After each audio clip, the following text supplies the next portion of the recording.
Thanks, Daniel. That was a really nice introduction. Thank you so much. And thanks everyone for having me here, and thanks for being here. I am, and hopefully, you're as excited as I am about where the field is heading.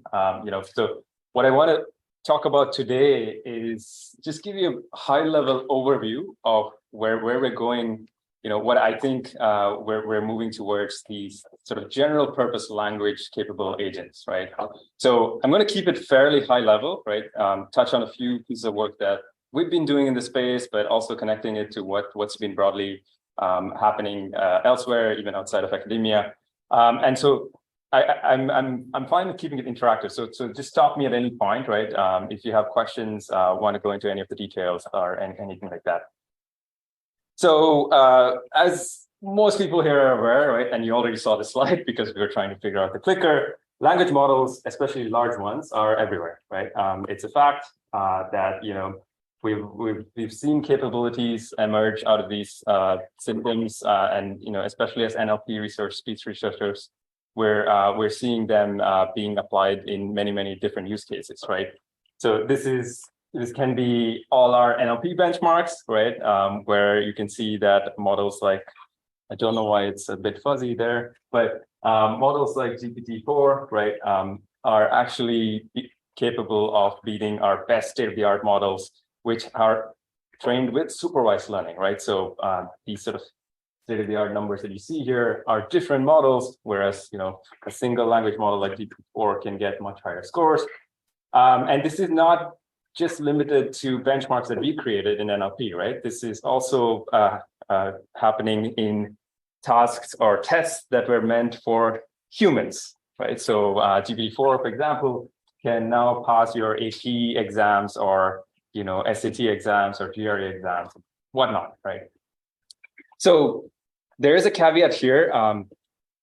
It's appearing a little bit fuzzy. Is it fine for you to read? Okay. I don't know why there's a difference, but there's of course a caveat, right? And I'm sure many of you are aware that there's concerns around whether the training data has some of these exam questions and answers contained in the data itself, and so on. I'm not going to get into that type of conversation here, but the high-level point I just want to make is there is a definite step function that we're seeing now, right? So the large language models have capabilities that we didn't have a few years ago or even a year ago, right? And the sort of exponential increase in capabilities is something that's definitely a fact.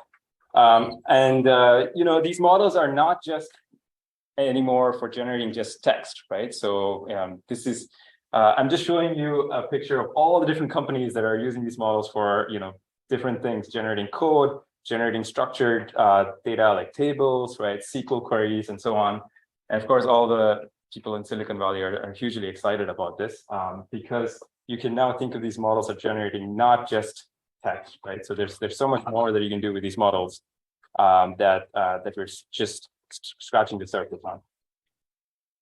So what am I going to do in this talk, right? I'm going to sort of take this even further and make the case to you that, okay, we can use these models to generate different kinds of text. You can think of things like code also as some form of language, right? But even more than that, we can use these LLMs to enhance decision-making capabilities, right? So all of the things that I just showed you about, right? They're mostly in the setting where you're asking the model some kind of a question or giving it an instruction, and it comes back with some kind of an answer or generates some text according to your requirements, right? So it's sort of this one-shot regime that you're operating in, and all we care about is like how good that certain piece of text is, right? But we can actually go beyond that and use these models in more interactive settings, in settings where the models can actually affect change in environments, right? Be they physical environments or virtual environments, and in some sense, giving these models a sense of agency, right? So that they're able to take decisions, make changes to the world. And we can see how these LLMs can actually help us do this in many different ways. Okay, so that's the broader theme of this talk, right? So I'll sort of split it into three parts. The high-level question we're going to have is, how do we sort of make this shift from thinking about language models towards more general language-capable agents? And so I'll sort of go through 3 different ways we can do it, right? They're not obviously fully exhaustive. We can think of other ways as well. But these are 3 different ways that we've particularly been exploring in our group. So the first one, I'll talk about how we can use LLMs to enable agents that can both reason and act, and I'll show you how this combination is actually powerful and brings about capabilities to solve new kinds of tasks. In the second part, I'll talk about how we can actually make use of these LLMs as a base and train agents that can actually learn through just reading, right? So this is similar to how humans do. Humans will sort of learn about new things, right? So we both do things and get feedback from the world, but we also read about each other's experiences, and we sort of know how to incorporate that into our own learning. And in part 3, I'll talk about another use case where, when we start thinking about these agents doing all sorts of things in the world, we need specific mechanisms to control their behavior, right? And we need these mechanisms to be broadly accessible to everyone that interacts with these, right? Not just the system designers. We want them, we want the end users to be able to interact and control any agent that they're interacting with. Okay. Any questions on this so far? Otherwise, I'll start with part 1. Okay, great. So let me go with part 1, right? So part 1 is about how we can think about language-enabled agents, and I just want to caveat that this is this broad idea has been around for decades, right? So if you've heard of the term language grounding, several people in this room have worked on things around language grounding, right? The idea that we have agents that use language but also take actions, take decisions, has been around in many different types of settings, right? So we have sort of dialogue systems that try to carry a conversation with a human, but also maybe do things like book your flight and so on, right? We have sort of environments like text adventure games where you can have agents trying to play these games, understand text. There's robotics use cases, right, where you're trying to instruct your robot, and it has to translate that into actions that it takes in some physical environment, and also tasks like visual navigation and so on, right? So there's many more examples where language grounding has sort of been the core tenet, right? The idea that we want agents to be able to understand language and be able to translate that into actions that the agent can take in some environments. And I want to point out, existing environments for this type of language grounding fall into 2 categories, right? So they're either very practical with real world use cases like dialogue systems and so on, but not very scalable, simply because collecting data or making these benchmarks is very hard, right? So imagine you're sort of creating a new benchmark for a dialogue system. You need to be able to collect lots of conversations between humans, and then evaluating a dialogue system is a whole another ballgame in itself, right? So it's a very hard thing to sort of scale up. And then on the other hand, we have scalable environments, mainly game-based environments, right? That are sort of easier to scale up, right? Because they're synthetic and we created them, but it's hard to see the practical value, right? So, hey, like I solved the text adventure game, so what? And so the question that we ask, right? The first question is, okay, what is something that could be lying at the intersection of these 2, right? So both being practical, but being scalable as well at the same time.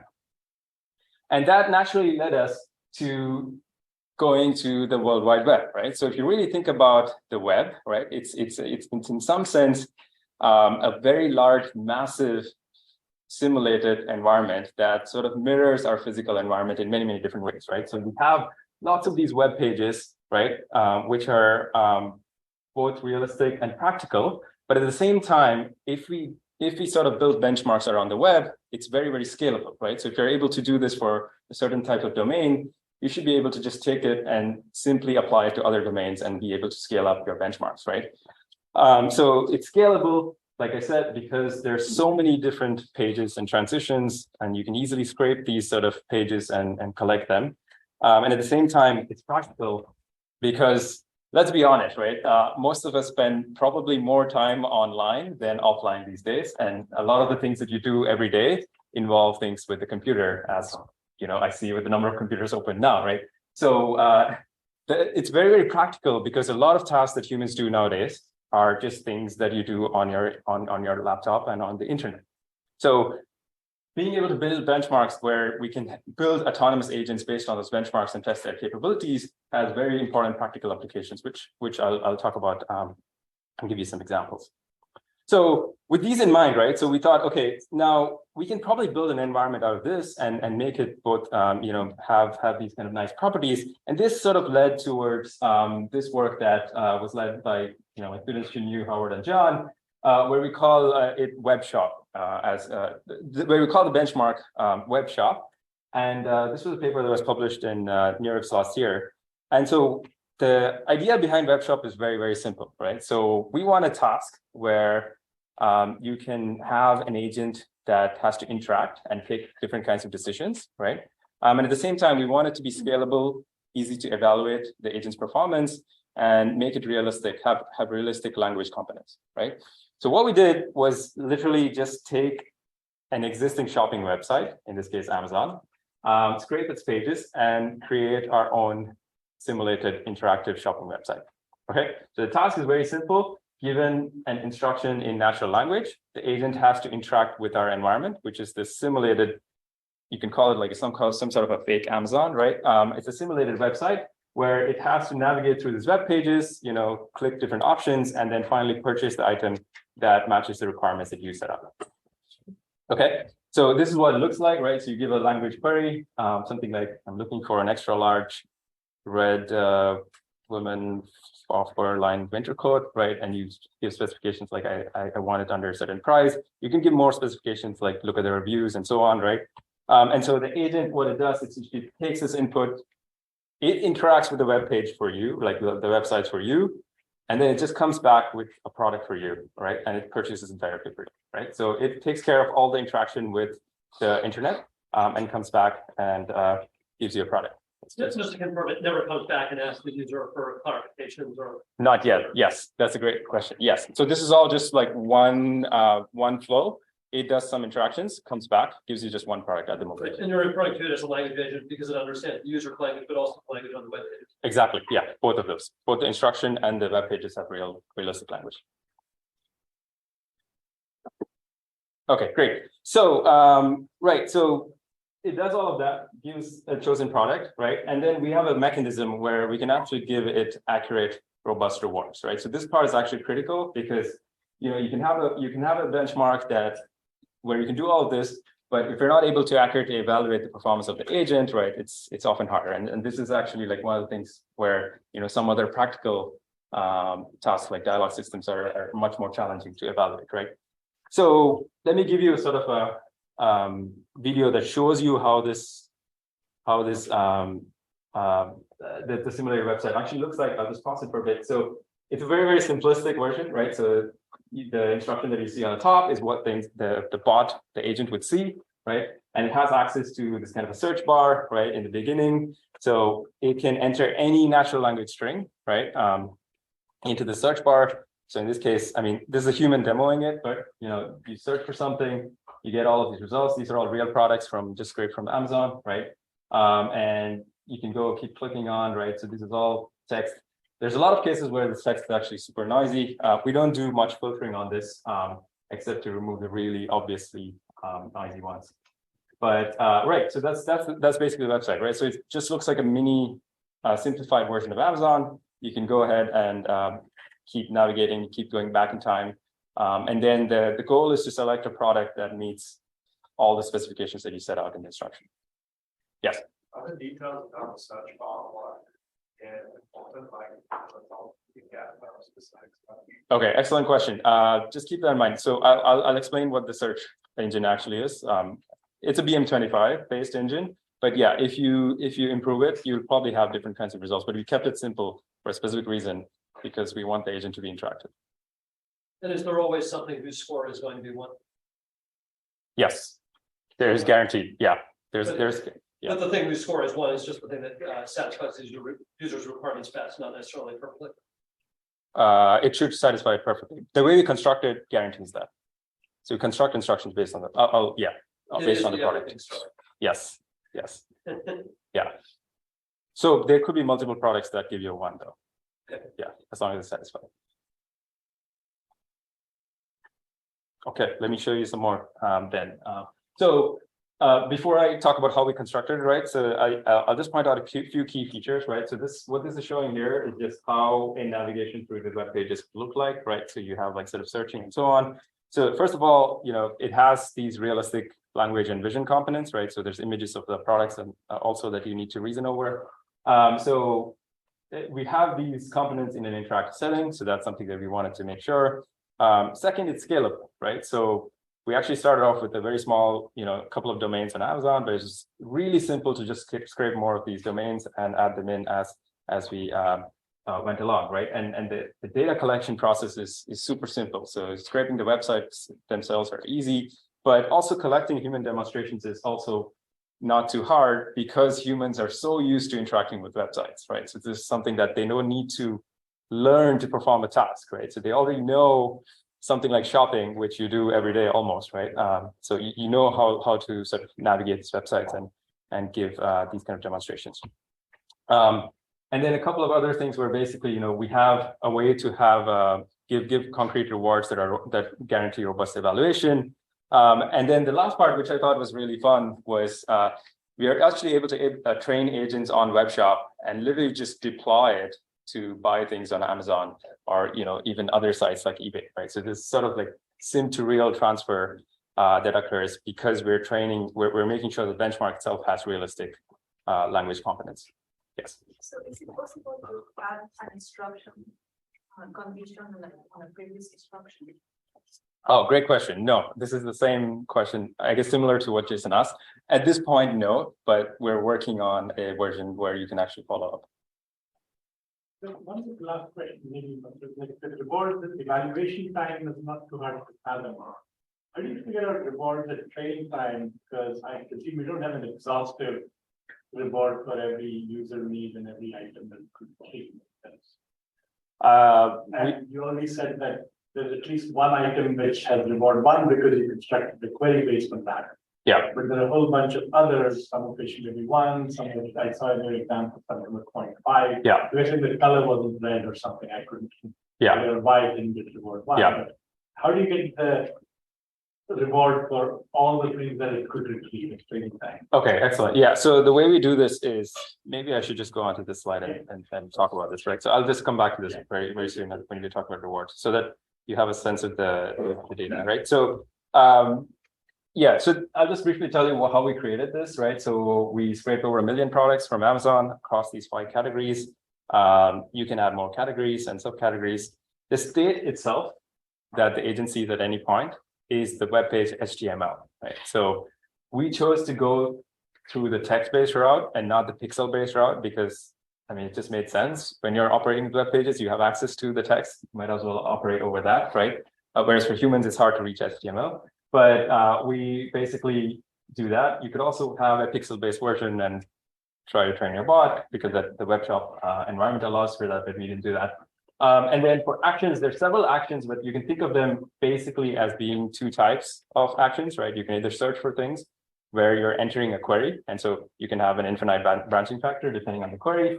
But the choosing actions are, you can click on buttons that are existing in the HTML page, right? So you're sort of limited to whatever the number of buttons there are in the page. So the number of actions varies quite a bit depending on which state you're in. It can be as low as 2 if you just have back button and nothing else, or it can be as high as infinite if you're searching for different queries, right? And so the search engine, coming back to your question, we implemented with the BM25 based search engine. We did try some more advanced ones. They were much slower, so it had some issues with like training the system. But you could potentially do it with other sort of advanced engines as well. And so the sim to real transfer sort of gives you an idea of like the search engine quality, because if you actually put this agent on Amazon.com, it has a sort of a slight boost in performance. So that depends on the search engine. So the instructions themselves were generated by crowdsourced workers. So we give them a target product, and we also give them desired attributes. So this comes back to your question, Sanjeev. So for each of these products, Amazon also has a list of different tags that are available for each product. So we basically did some sort of clustering on these different tags and came up with a list of attributes that you can automatically, semi-automatically extract. And so each of these, so for example, color is an attribute, size is an attribute, things like that. So we basically make an offline list of different attributes, and the reward function is actually a function that's calculated based on the attributes of these products, right? So the nice part is, like, once you select a product and you have the ground truth product, you know the attributes of both of these products, and you can have a matching system that uses that to compute the reward. And you need to provide different weights as to, depending on your use case and preferences, right? So if you really care about the price, you probably give it a high weight. We have a sort of like a uniform weighting across all of these, but you can change it around for different use cases. So are you saying that the weighting depends on the natural language query? It doesn't in this case. Here we just treat everything has to be satisfied equally. But I'm assuming we could explore like dynamic weighting even, like depending on the query or something like that. And I'm assuming that this calculation, the function can deal with missing attributes, because I'm doing that. Yeah. So yeah, exactly. Yeah. So there are some nuances here. So probably the hardest part of this whole benchmark was to make this reward calculation robust. So we did a lot of things. We even have a follow-up which tried to improve this reward calculation. There are issues when you have missing attributes, right? So we just make some decisions based on that. But yeah. So the evaluation itself, right, is two different metrics that we have. Like one is your mean score, right? You just compute the mean reward that you get, multiply it by 100. So that gives you sort of like a score out of 100. But the other thing we also want to check is how many times you can satisfy all the constraints that you want, all the attributes that you want perfectly, right? So success rate is basically the number of times you can get it absolutely perfect. So I'll just give you a brief idea of some results, right? So you can see over here these different bars, right? So first off, I want you to just notice the top horizontal bars. So humans also are not like super perfect at this task, right? A part of this is because well, I don't know, like part of this is because we have crowdsourced workers. Maybe they're not the best type of workers to make sure that you can complete the task. But at the same time, an expert can get up to 82 on this particular benchmark, right? So they can find the product with some reasonable accuracy. Actually, one more reason why the humans may not be getting to 100 is because our search engine is not the best, right? So they have they have sort of like traits like patience, right? So you can go through multiple different searches and go back and forth, but after some time, you're just like, okay, I'm not going to do anymore. I just click a particular product, right? So there's several reasons why it's not at 100, but at least it's in the 80s, right? And if you look at all these different models, right? I'll just talk about those three on the right over there, right? There's a rule-based agent that just tests what I think, Jason, you were hinting at, is basically just use the instruction, search for it, and take the first product, right? So this basically talks about how good the search engine itself is, right? So that this gray bar over here tells you that you can get up to whatever score of 45. But if you do things like imitation learning and reinforcement learning on top of these, using demonstrations for imitation learning and reinforcement learning using the rewards, you can actually boost up that performance slightly to around 62 or something. So there's still a gap, right? These models are not close to human performance on any of these both these metrics. So that's why we feel like there's still challenges to be worked out at the benchmark side.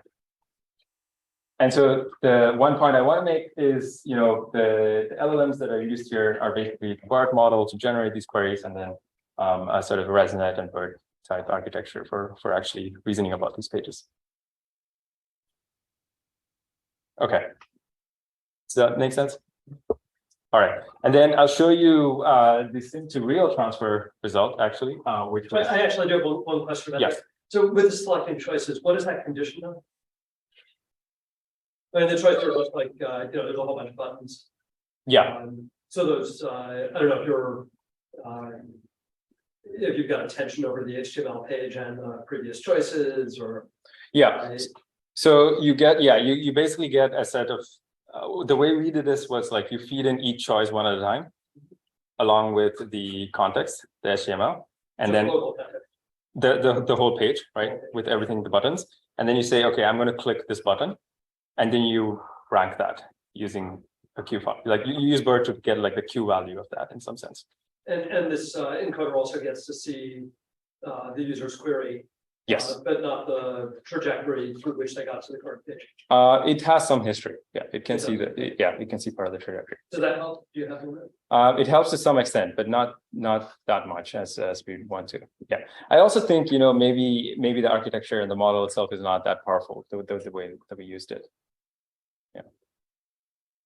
I'm just curious. Yeah, no, I can give you more details on that. Sure. Okay, so the fun part here was, we actually just took these agents that were trained on WebShop, and we just wrote a translator that can take any Amazon page and convert it into the page that these WebShop agents would expect, right? And we actually saw that you can sort of get very good consistency in terms of the correlations between the performance that you see on WebShop to with the actual performance on a website like Amazon or eBay, right? So we actually have a demo which is on the website where you can go in and type your own product, right? If you want to search for something, and you can see how the agent does it. More often than not, it gives you some starting point. But I think the key point here is, it's promising for sim to real transfer, and if you can sort of make these additional suggestions, right, like that some of you have brought up, right, like if you're able to further converse with the agent, right, refine your choices and things like that, this could be a viable way of just building agents that can actually shop for you, right, and probably reduce a lot of work for your day-to-day shopping. Yes. The interface for some of these websites, such as Amazon, eBay, they're usually a lot more complex than your simulated environment. So what is it that is enabling this kind of transfer despite the mismatch in the interfaces? So I think one thing that is there is some of the key components like the search bar and clicking on item. All of these are pretty similar, right? So there's a lot of extra fluff that is there in the Amazon website, ads, maybe things like that. But the thing is, the main components at least are quite similar. So I think, like, if you really don't pay attention to all the extra stuff, you should be able to do the task exactly the same way. And the one difference is Amazon's search engine works very different from the M25, right? So we don't even know exactly what they do. That's why you see a sort of a boost in some of these, right? So you're able to, like, a human is able to do slightly better, even models do better with this advanced search engine, but the actual web page itself is not that different. Yeah. Do you have an idea of how it kind of transfer out of the domain a little bit more? So I mean, like you have like fashion and electronics, right? But if I want to put like car parts with it actually does well. So I think some of these results, I don't know if this is this graph, but we tried it on products outside of the domains that we did, and it was not too bad. My follow-up question, which I'm sure you haven't done yet, is what if you try to make it multilingual? Because Amazon's more than just the US. Oh, we have not. Yeah. But yeah, I assume if you had a multilingual model, and instead of the BERT English model, you can. Yeah. No, that's a good point. Two questions. One is, in this case, for example, or the previous one, the previous one may not, because your own web page definition was pretty limited to text. But here, the humans, I'm assuming, are using the full Amazon website, right? They're not limited to. Yes. Yeah. So I was wondering if there's a way to tease apart when they use some visual element or something like that to guide them. Oh, sorry, wait. Yeah. So the humans are also doing our version. Oh, they are doing Yeah. They don't have the advantage. Yeah. And there's also a visual component even in the models. So they do get the image of the product. Oh, they do. Yeah, using the rest. Yeah. It doesn't. I think we're not really like exploring it very well. Like, I mean, because we're just sort of like throwing it in, and it gives a small boost, but there's a lot that you can do. The small boost is maybe because occasionally you get something which is totally the wrong product, and the image is filtered and said you're the wrong. Yeah. It's not able to do more nuanced things. Like if I say I want a T-shirt that says Star Wars on it, right? And if it's not there in the description, that I don't think we're able to do that. Yeah, exactly. You're right. But if you can do that, that would be even more interesting, I think. And the other question I got, the difference, I guess, between eBay and Amazon might be that Amazon, the people who write the description are trying to sell stuff that professionals maybe, where eBay has a lot more of these. Do you know if that's the reason why the eBay performance is generally lower? Or? That's a good Yes, but I don't know Did you what. scrape the Amazon you said initially though, so the domain might be closer to the big. Yeah, but in some sense, like we translate everything into our own. Okay. Yeah, there's not too much of a shift, right? And that's the nice thing about websites. You just have to write one track. Like even if you come up with a new Alibaba or something tomorrow, right? I just have to write one sort of plugin in some sense, right? To convert it into this, and then you can run the agent on it. Okay, so just a related point, right? I'm sure some of you have seen this demo from Adept, right? So this is how you can think of a real world use case where you can have these kind of agents that you give it a sort of instruction. I don't know why it's so blurry. I'm sorry, but it's something with this project. I don't think it's you. yeah, I think it's a little blurry. But anyway, the point here is like it's a other companies have also been trying to do this now. So okay, so that part was basically about how we can think of benchmarks where we want these agents to both reason about language but also actually do things, right? Like let's say on the internet.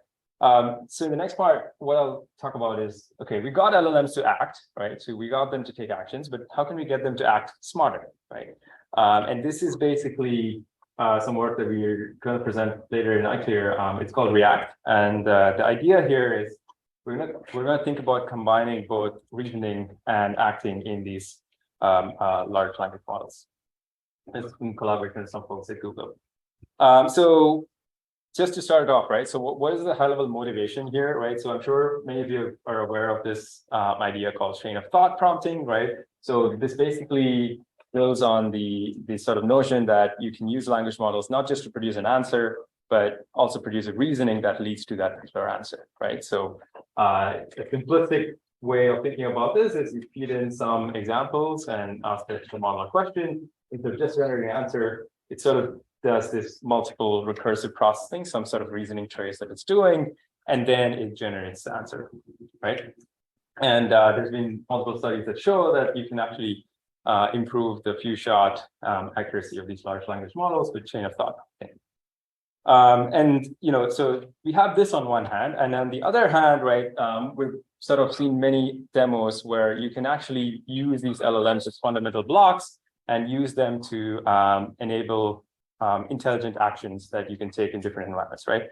So one such example is this, on a physical environment with robots, actual robots. It's this SEICAN work from, again, from some folks at Google, where they basically abstracted away all the physical controllers, the physical parts of the robot, and built and made it into a black box, and used the LLM, right, as a sort of a text-based agent that takes in observations that are converted into text, then feedback actions again in text, right? So the sort of work that they did was basically to make this a black box text environment, right? So just take the physical world, make it into something like a text game, and then you have the LLM that can just play this kind of a game, right? So, but in a robotic sense, this is what they did, right? And the nice part here is like the LLM actually has, because of the pre-training, right? It has good common sense reasoning abilities, planning abilities at the very, very high level that are useful for acting. Another example is, of course, the web shop environment that I just showed you, right? So you basically can use these agents to act. So we have sort of these two directions, right? Language models can reason, they can act, but there are certain issues with just reasoning or just acting, right? So the first issue that we normally see in methods like chain of thought are things like hallucinations or error propagation, right? So if the language model makes a single mistake in its reasoning trace, it has, or let's say it hallucinates some fact, right? So for example, this is a question that's asking about the Apple remote, right? And then let's say the model just hallucinates the fact Apple remote is designed to interact with Apple TV or something like that. Once it generates this kind of incorrect fact, any chain of thought that the model does after that is sort of doomed, right? The other sort of issue is, especially for models on the acting side, right, including some of the stuff that I talked about for web shop, they have a sort of issues with generalization, right? So they can work with certain kinds of particular tasks, right? But then you try something different. There's this lack of planning that usually causes issues in how these models can actually produce relevant, robust actions every single time. And so here's an example, right? So this is a case where I think this is an Alp world. It's again a navigation environment that's being converted into text. Once you sort of make mistakes in terms of like what type of action you take for a particular task, you can't really recover from that. And the final reason is because language models don't have access to the latest knowledge, right? So they've been trained on some pile of data, and then if you just use them straight up, you're not able to update its knowledge base in some sense. Okay, so that basically brings us to this question, right? Can we basically teach LMs to both reason and act, right? And there are very good reasons for doing this, right? The main thing I would say is there's a very nice synergy between acting and reasoning, right? So if you really think about it, you want to take some actions, and as a human, you would normally reason your way before you take a particular action, right? So you're sort of reasoning or planning, creating sub goals and so on before you act, and that makes the action that you take more likely to be a success. And at the same time, the acting part gives you new information, right? So it can potentially affect the world, change the world, and you get new observations, and that can further support your reasoning trace, right? So in some sense, what we want to do is provide the LM with both of these capabilities such that the failings of each one of this separately are not as catastrophic. Okay, so there are several advantages of doing this. I'll show you some of these, right? So we can make these React type agents highly flexible, right? We can use it across a diverse variety of tasks with just simple changes in how you perform the reasoning or decision making. In terms of performance, we find that these models are better off, especially in the few shot setting, than if you just had reasoning or acting.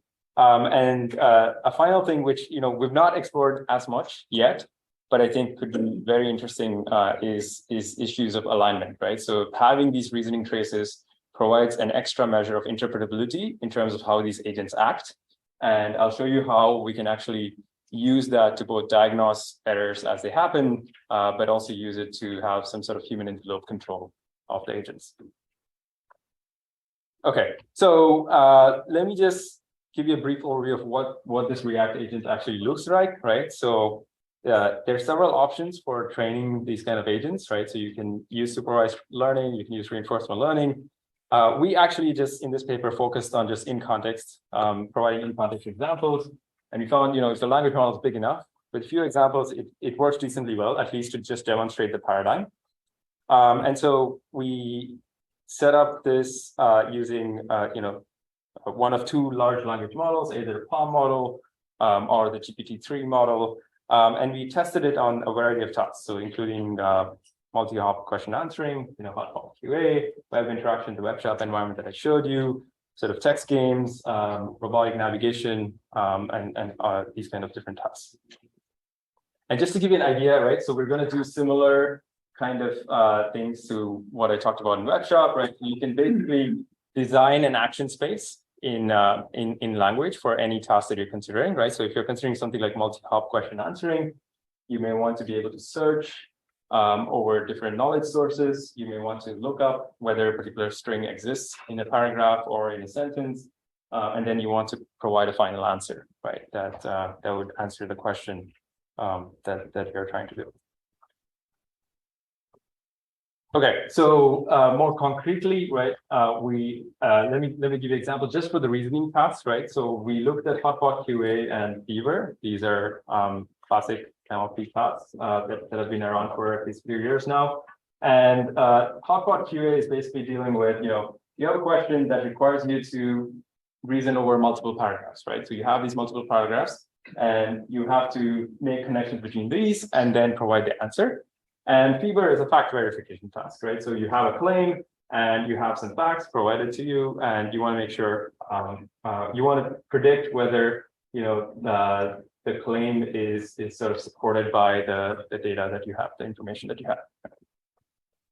So what we do to showcase React is we basically remove all the supporting facts and information, right? So we use this open domain setup where instead of being provided these extra pieces of information, what you're going to do is expect the agent to basically query a Wikipedia API. Both these tasks are based on Wikipedia. So you want the agent to query Wikipedia, figure out what it wants to learn about, and then try to answer the question or verify the fact. Okay, yes. Wouldn't that be a problem if the underlying models that you use, which I suppose are pre-trained language models that already read the Wikipedia? And they might not need to even go explore the world if they've already pre-trained them.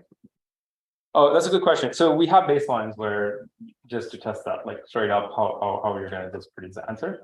But you're right, in some sense, they do have access to the Wikipedia data set, but they're still not able to get the answer correct. But yeah, I don't know how to solve this broader data contamination issue in general. Okay, great. So with that in mind, right? So let me just show you, or first, let me talk about like how this React loop just looks like, right? So remember, the task is something like this, right? You're just given a question and an answer, and you have access to a Wikipedia API. And what the React agent does is literally follow this loop until it figures out the answer, right? So for each observation that it gets, along with previous historical context, right? So observation here is whatever you're getting as an answer from your Wikipedia API, or whatever processing you're doing after that. The agent basically first produces a thought, right? Let's just call it a hat, T, right? And then based on this reasoning thought, it produces an action that uses both the context history and this thought, right? I'll show you an example of what this looks like. But once it does that, environment executes this action that the agent provides, produces the next observation, and then you just repeat, right? So very simple, right? So all you're doing is like producing a thought that tries to figure out what action you want to take that action, get new observations, and then you can go on and generate more thoughts. Okay, so this is how it would sort of look like in a task, right? Again, it's a bit blurry, but sorry about that. But so how we do this is the first part that you see in gray on the top is basically in context examples, right? So we're just teaching it, given a question, how would you want to reason about the question, right? And so when you're actually given a question, so the question here is like, where X and Y known for the same type of work, right? As a human, what would you want to do, right? So there are these two people, entities, and you would be like, okay, I don't know who these two people are, right? I would want to search for them, right? So thought one, basically, the model generates all of this, right? The thought one is like, I need to search for X and Y, find their types of work, and then find if they're the same, right? So that's a reasonable plan. So then what it does is, it then generates this action at the bottom, right? Where it searches for person one, right? So that's Pavel. And so once the search happens, right, the Wikipedia page is retrieved, and it gets this new observation, right? So this person born, blah, blah, blah, was a Soviet mathematician, who did all of this, right? So now the model just generates another thought, which is just saying, okay, given this, I need to,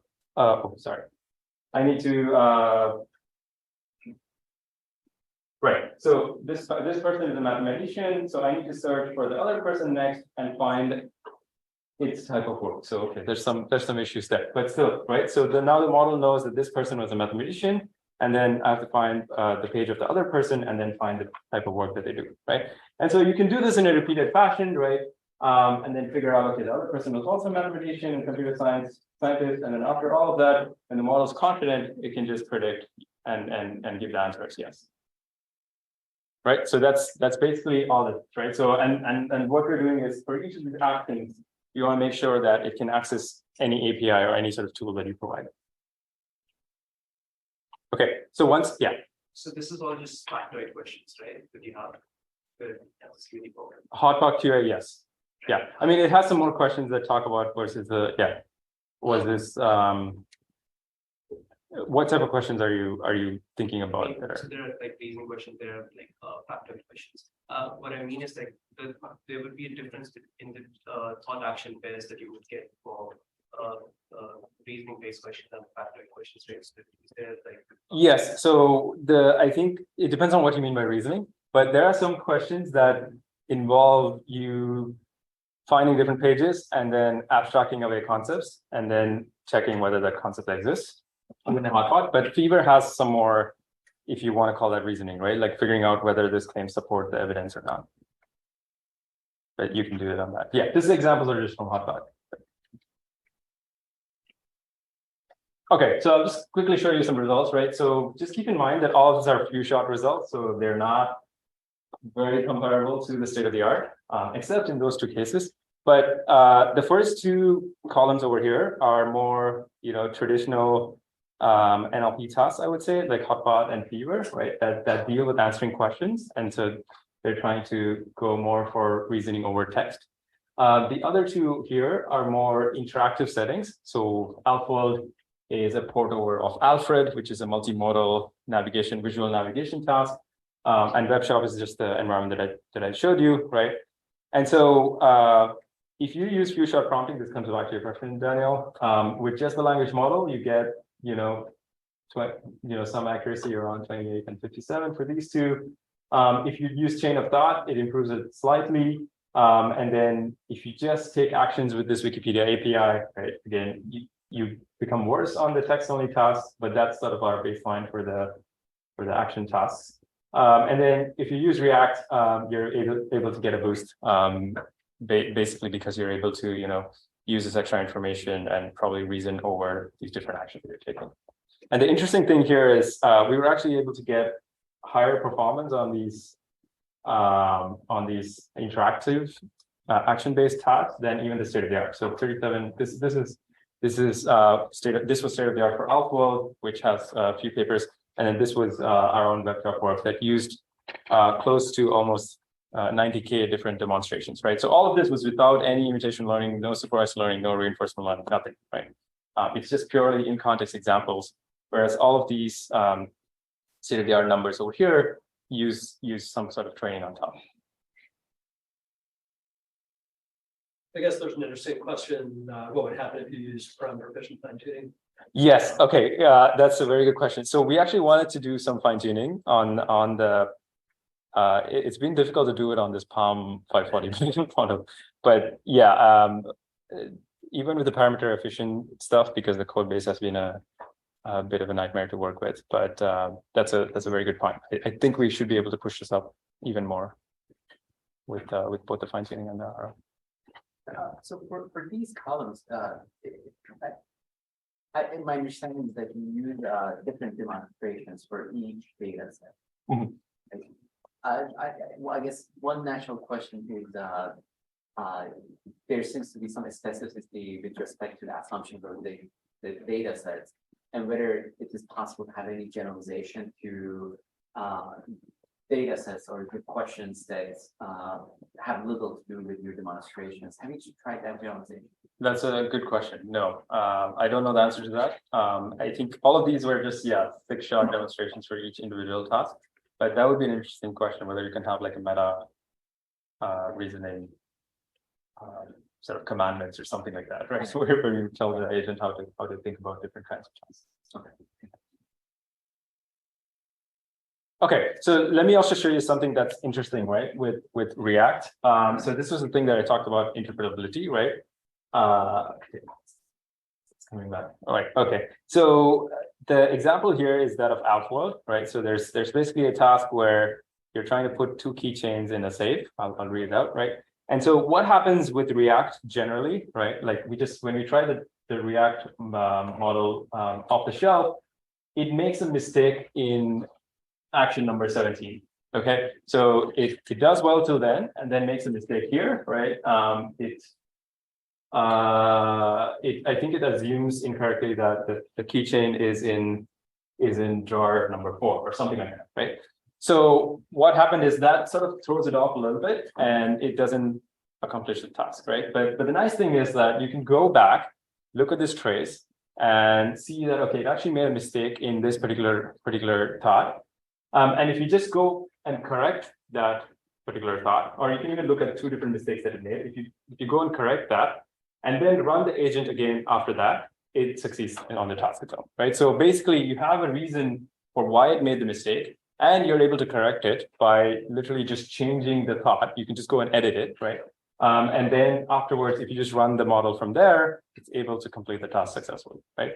So we haven't really explored this deeply, but there are other papers that are coming out now that have looked at, similar ideas and maybe taken them further. But I think this is actually quite interesting to explore more because, in several use cases, especially I'm thinking things like healthcare, right?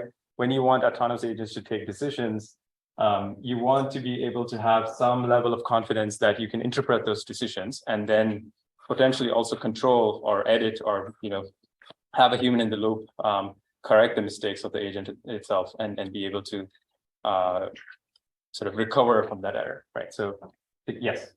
Does that mean that when a model fails, is it like in the actual reasoning and decision-making part rather than on I think, so we had some analysis on this. I think part of this is because as the trajectories get really long, our context window sort of drops off, and some of these errors occurred because of that. I think there are also errors when the model just hallucinates stuff, but that's part of the language model generative process, right? So there's other issues with decoding and generation that need to be solved as well. But even working with this sort of imperfect generation capabilities, we can still edit it and sort of get these somewhat robust capabilities. Okay, and just to sort of put this in the broader context, right? So I was talking to Daniel also earlier in the morning, right? If you've heard of things like AutoGPT or Reflection, right? These sort of papers basically build upon the React framework in some sense, right? So AutoGPT adds things like memory, it's blowing up on GitHub and so on, right? But again, sort of similar sort of ideas where you're giving it the capability to both, sort of make calls to these APIs, take decisions, but also reason about them. Reflection is also a cool idea where you can do this React process once and then take the output of the system, right? Like, let's say you try to perform a particular task, like hotbot QA, you find that the answer is wrong. You feed back the whole, you can get the language model to evaluate the answer itself and be like, okay, the answer was wrong.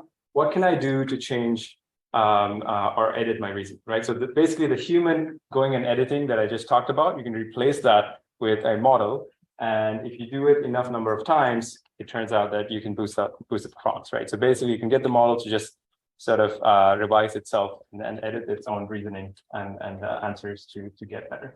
There's other related work, of course, like things like Toolformer, which also look at, how to bring in these external tools into language modeling. But I think the whole space is very interesting, and we'll see more capabilities come out.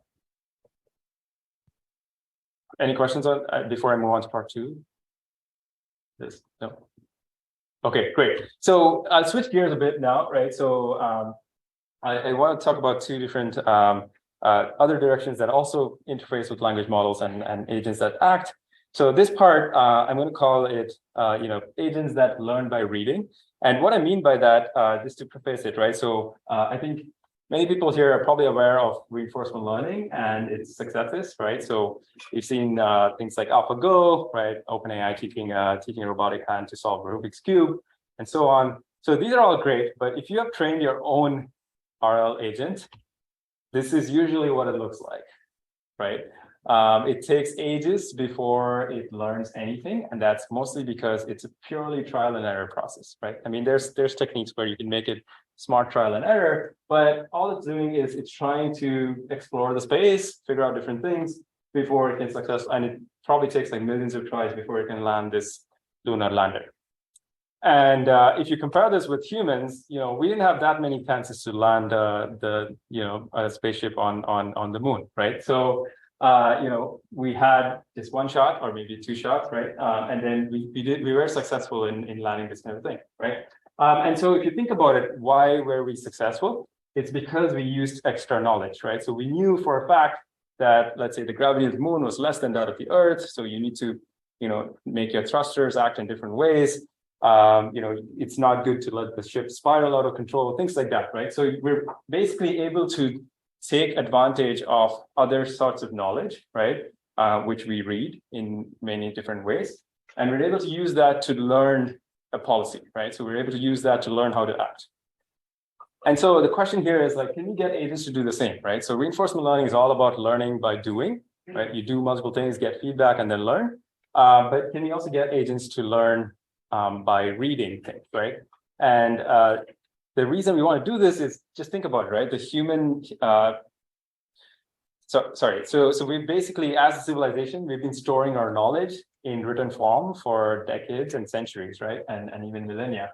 And if you can get agents to learn by reading, they can just go off and take all the information on the web and be able to accomplish new tasks autonomously or even semi-autonomously. And that saves us a lot of effort in training these systems for new tasks. So I'll just give you one quick example of why this direction is very exciting to me and what we can do. This is some work that we recently had last year at Coral, which is the robotics learning conference. It's my only paper submission to Coral, but this was in collaboration with Ani Majumdar, who's a roboticist at Princeton, and then his student Alan and Garth and Jimmy were students working with me. So what we did here was look at the robotic tool manipulation task, right? So we basically said we want robots to be able to manipulate tools, right? And they normally think of this as a reinforcement learning task, right? Or at least one way to frame this is through reinforcement learning, where you're getting this sort of arm to move around and perform various tasks like lifting, pushing, hammering something, right? Using different kinds of tools. And so what we wanted to see was whether we can make use of descriptions, natural language descriptions of these tools to accelerate a robot's ability to learn how to use a new tool. Okay, so this is similar to how you would do it, right? Like I just give you a random object and tell you, hey, use it as a tool. And if you don't know what that is, you're just going to experiment. But if I tell you, hey, this is a crowbar, you're supposed to use it for these things, use it in this way, hold it this way, that can help you sort of do this task much faster. And so that's basically what we're calling like accelerated learning of tool manipulation with language, or ATLA. And the idea is basically, we sort of use meta learning to teach the robot how to ground the language or how to ground these tool descriptions to the actual tools that it uses, right?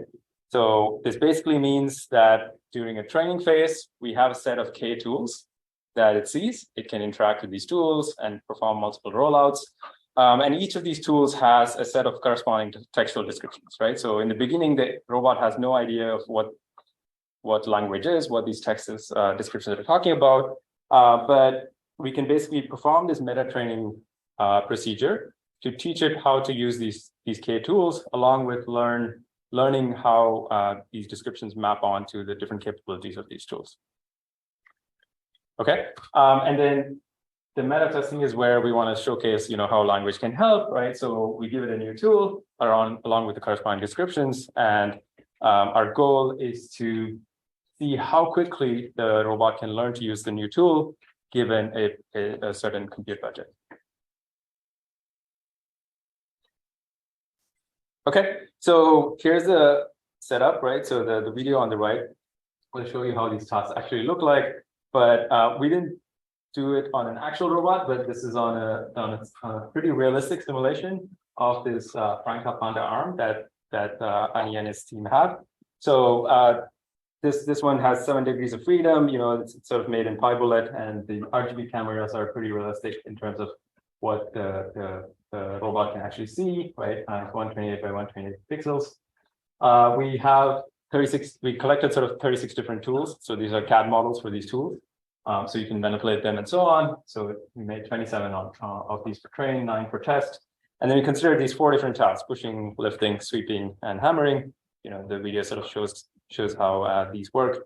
And so the way we use language models here was, first of all, we used GPT-3 to generate these tool descriptions, which turned out to be much better than the scraping method. We tried both, but at this point, you can, I guess, use this as a sort of information generator.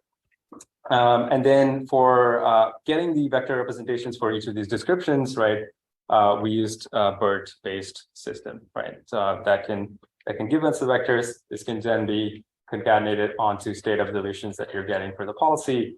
And then the meta learning algorithm that we used was Reptile, which is a variant of Mammo, if you're familiar with that. But it's a simpler implementation wise, at least. Okay, so just a brief idea of the results, right? There's a lot of bars here, but just to summarize, what I'm going to tell you is Atla actually, across all these tasks and different kinds of tools, we're able to see, an improvement in the final performance But also importantly, if you look at some of these adaptation curves, right, the orange bar shows you how quickly it's able to learn, right? So with a very few sort of trajectories, you're able to learn to use a new tool much faster than if you didn't have access to the language descriptions themselves. What are the green limiters? Their baseline. So the green one is AT, which so the blue one here doesn't have any.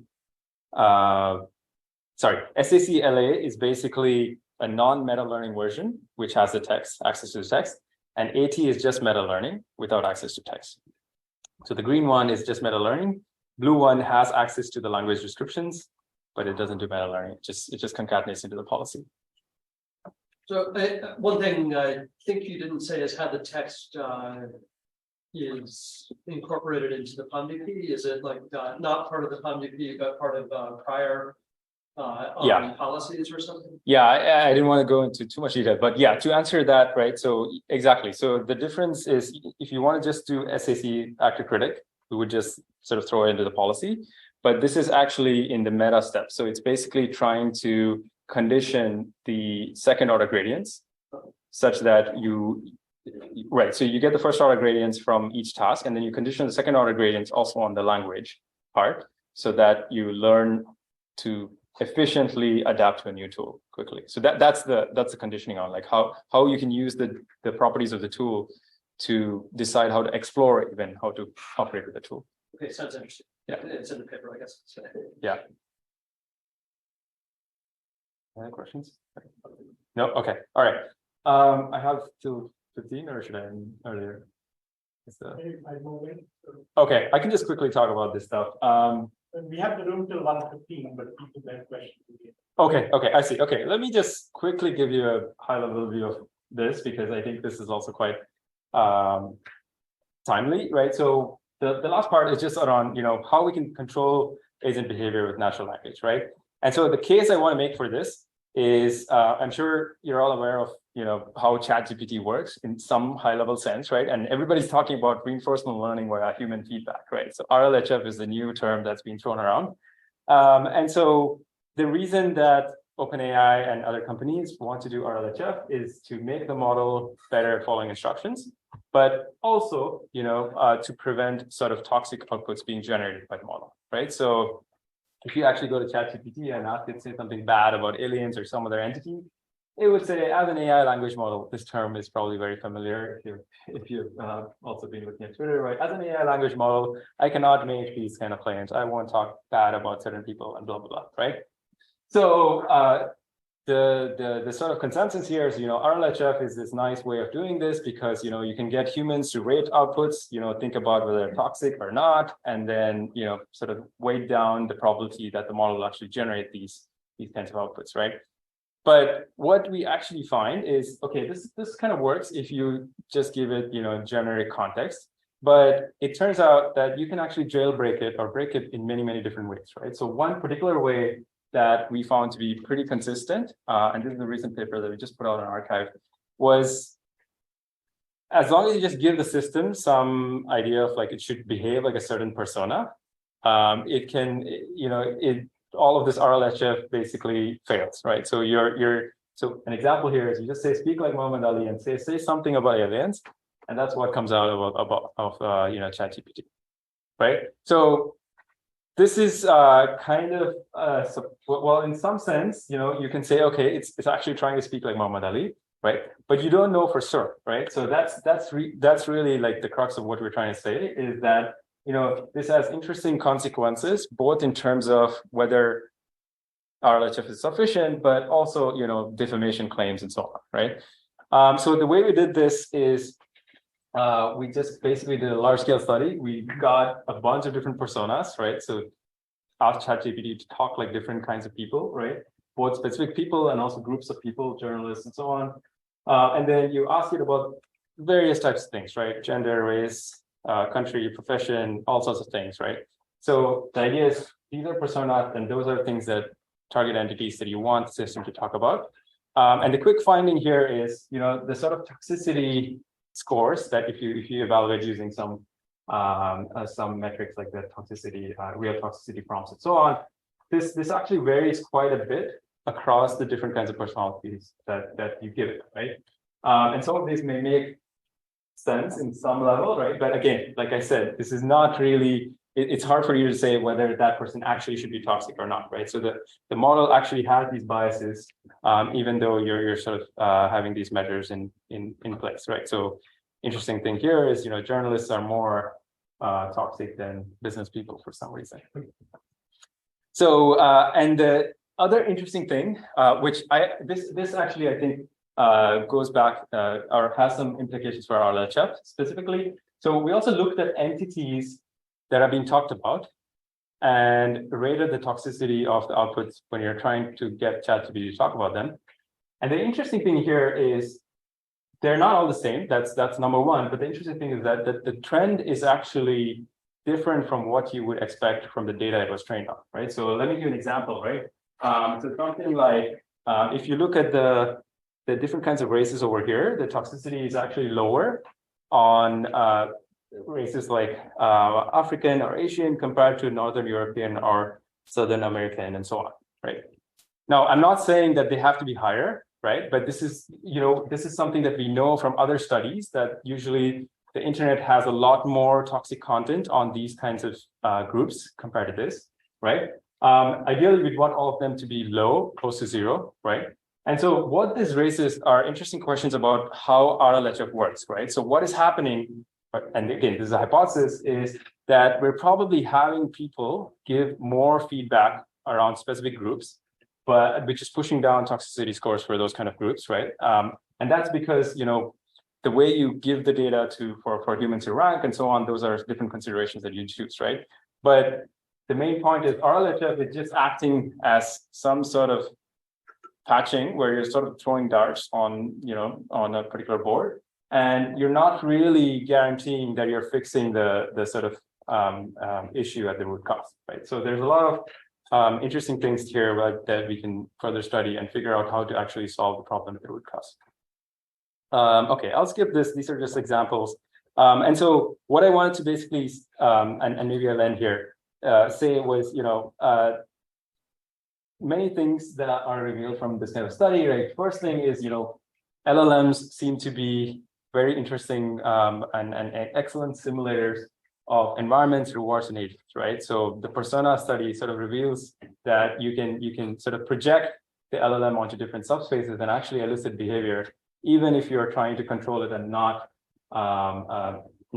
produce that kind of behavior, right? So this basically says that maybe in the future, we'll have to explicitly specify how we want the agent to do something, not just what we want it to do, right? Not just answer a question, but answer it in this particular way. Methods like RLHF may not be sufficient to root out all undesirable behavior, right? Because you can potentially always simulate new scenarios. LLMs as simulators means that you can always do these kind of different kinds of projections to elicit this kind of behavior. And we probably need stronger methods for, aligning these systems, especially when we're now talking about the age of autonomous agents going and acting and doing things on the web, right? Things can get really haywire. Okay, so I'll skip this part. We had some results on like how you could go about controlling, but just to summarize, we're now at the cusp of something where I think language-based agents are going to have an increasingly important preference, and they're sort of the next like logical evolution, at least in my mind, of language models, right? We already have agents that can actually be quite capable at reasoning, thinking, and acting to accomplish complex tasks. We can also use that to think about new ways of teaching agents, right? Not just agents that learn by doing, but also new forms of language supervision are possible and on the table now because LLMs are these very nice base representation systems.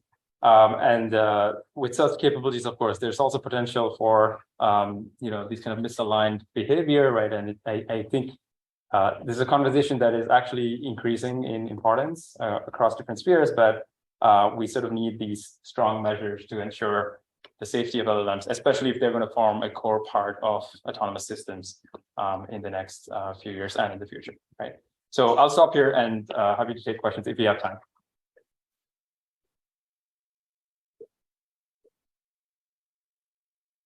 I think in the interest of time, I'm gonna suggest that we skip the Q&A. But I'm gonna suggest that if you have any questions, please, on behalf of Karthik, please feel free to email him, and if we have time, hopefully we can continue the conversation offline. Or, if you might have some extra meeting time later today in the spreadsheet, we check it. Thank you so much. Thank you. Thank you.